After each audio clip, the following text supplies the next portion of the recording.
Внимание, поехали.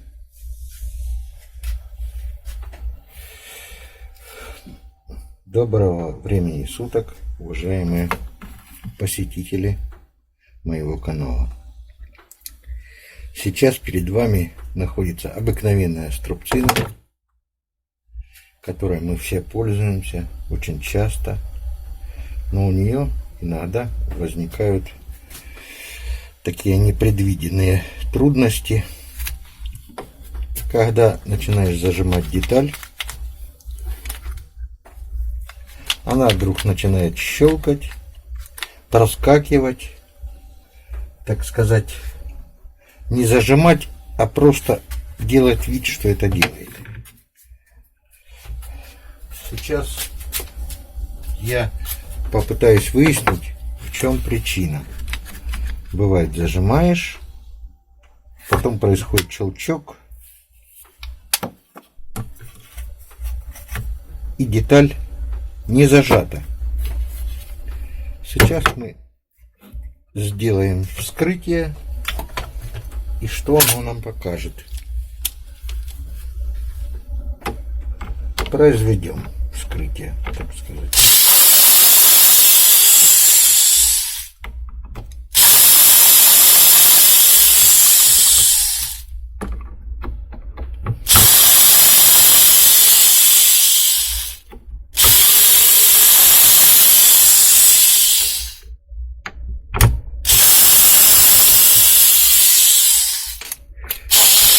Все просто, никаких премудростей особых. Открываем крышку и смотрим.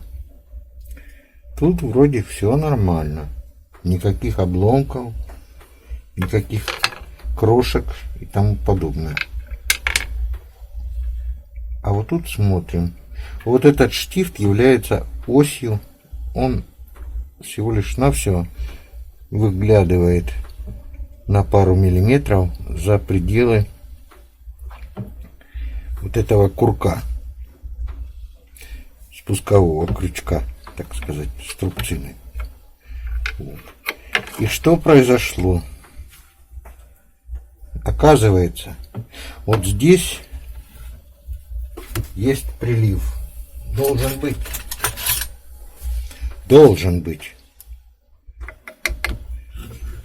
на котором стоит ось этого механизма. Сейчас мы проверим, так ли все здесь правильно собрано. Собрано-то правильно. Ну вот в чем дело. Вот эта деталь,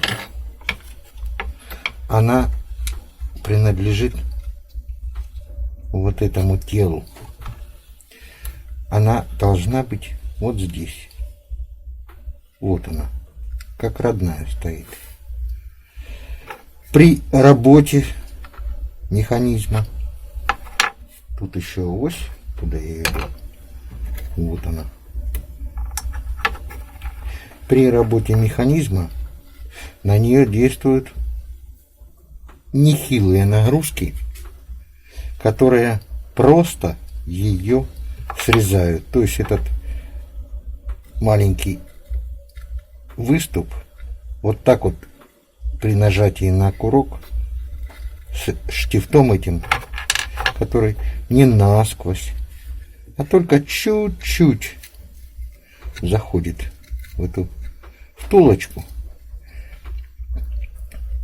ее срезает. И в итоге потом мы получаем треск, щелчки, но не зажатие струбцины.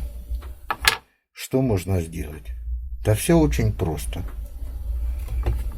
Вот этот кусочек нам больше не нужен. Понимаем, что ось вот этой струбцины, вернее курка, вот она такая, да? А если мы сделаем ее более длинной, и она будет проходить через эти щеки насквозь, то будет надежное крепление этой оси. Что мы сейчас и сделаем. Берем шуруповерт. Я замерил диаметр оси. Он равен 5 миллиметров. И делаем отверстие.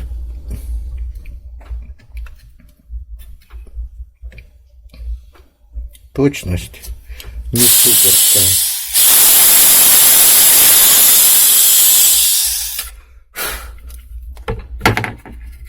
Раз.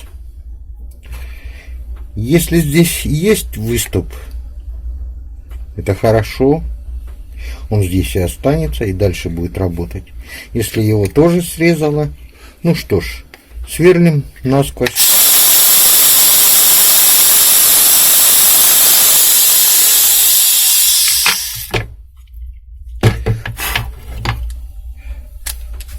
Дальше нам шуруповерт не нужен. Это очень просто, очень быстро делается. Вот. Теперь берем винтик. Нет, шуруповерт нужен.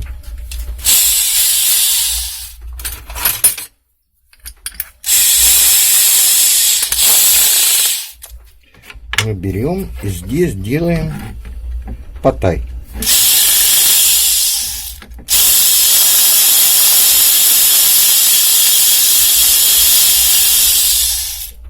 Вот. Получился такой потай.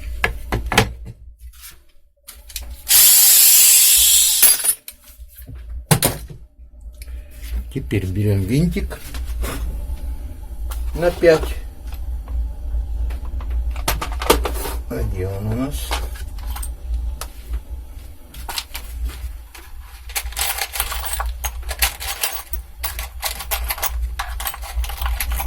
Вот, к примеру, вот такой.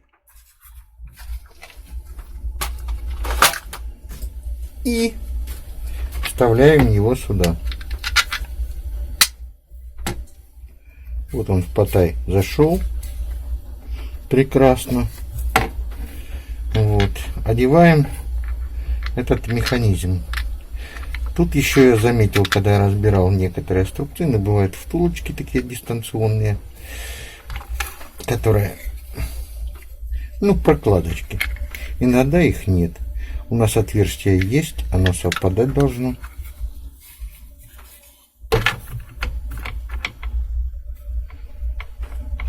Вот.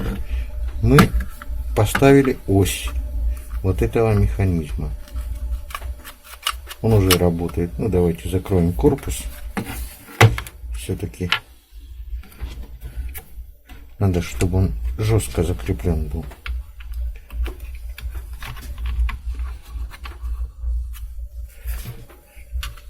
Ставим все 5 саморезов. Струбцинка эта мне очень нравится, ей удобно работать. Причем часто приходится работать буквально одной рукой, держа заготовку. И жалко, когда она выходит из строя, ее как бы выбрасывать совсем жалко. А тут такая мелочь, и он работает.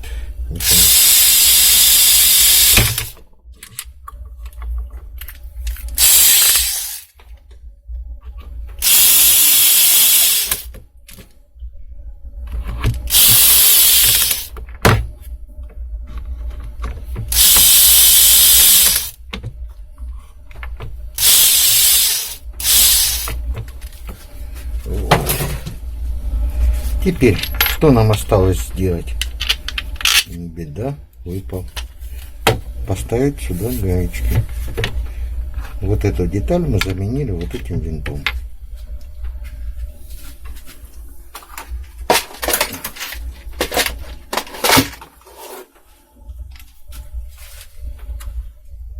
А давайте найдем гаечки.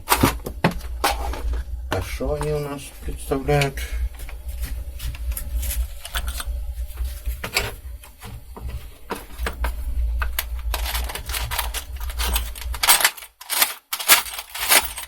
Так, берем пинцет И достаем гаечки. Раз. Нужны 2 гайки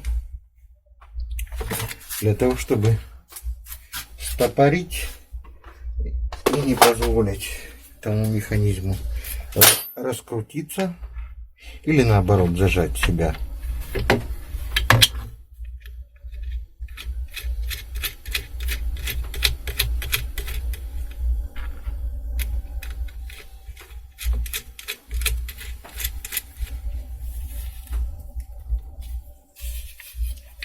Вот.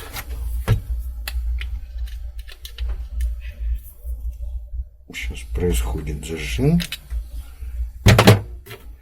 При необходимости все снаружи можно все поправить. Весь механизм работает таким образом. Так, отпустить чуть-чуть. Наверное, зажимает.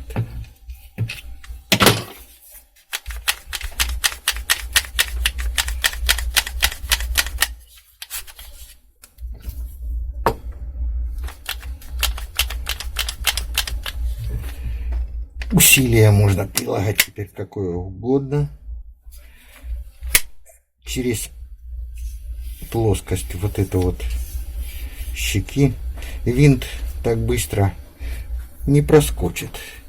Начнется выработка, если вдруг. Я поставлю сюда металлическую шайбу. Вернее, щеку, так сказать. А струбцина также будет работать. И тут ломаться больше нечему. И вот мы произвели ремонт этой струбцины. Она будет дальше служить верой и правдой. Так что, если у кого случаются такие ситуации, не огорчайтесь, все у вас получится. Вот эта штучка совсем не нужна больше. Повторяйте. Кому понравилось, ставьте лайк. Посещайте мой канал. Я еще много чего вам покажу. Всем всего доброго.